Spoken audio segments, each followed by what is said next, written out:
So this is Jim Lane, who is not only the chair of our department, but he's also the technical director for this show. Jim, usually you design sets for us, but in this situation, you were just the tech director. Could you kind of tell us what a technical director does?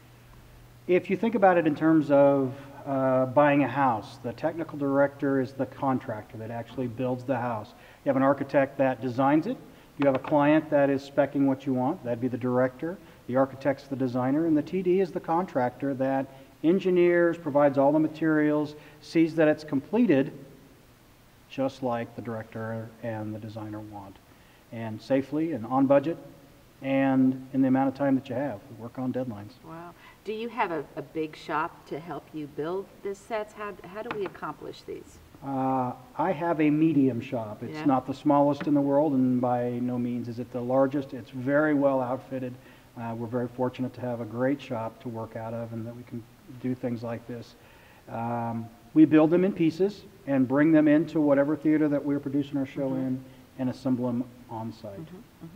And we use a lot of intro to theater students to build our sets, right? Most of our labor is our students that fill our introduction to theater classes.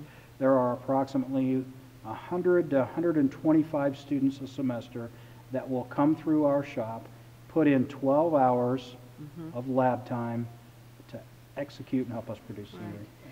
Can you ballpark about how many hours it actually took to build this set for Anatomy of Grey? 5 weeks at, you're asking me math now. Right. Without a computer. 5 weeks, 25 to 30 hours a week, times 10 people each time. That's 350 hours a week times 5 hours.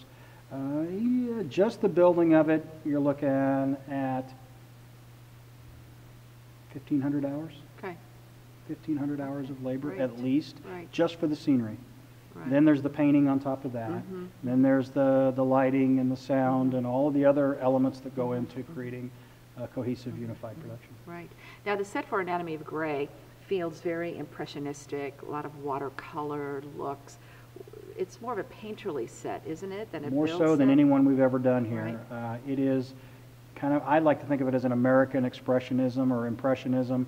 It uses a variety of colors and textures to suggest a non-realistic type of show, which is that fits right into you, the director's ideas for the show and the designer's work. And so even though everything is just solid plywood or fabric or styrofoam, it's all painted to look like heavy-duty timbers or furrows in a field or trees, and it's all done in a very painterly, impressionistic, as if you might go down to the Nelson and see it hanging on the wall, as opposed to come to life in 3D like it is here.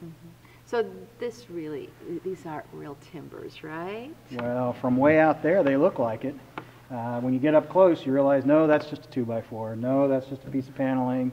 No, that might be a piece of styrofoam, but that's part of the magic of theater, and that's something that it's fun when you see our kids come into the shop and I tell them to paint 140 of these little things, and they get really, and then when they come in and see it on stage, you just see the pride and the love in their eyes, the investment that they put, that really goes, I did that, you know, and they can even point out specific areas on the set that they took part in, and it makes it much more real for them and much more fun. Right.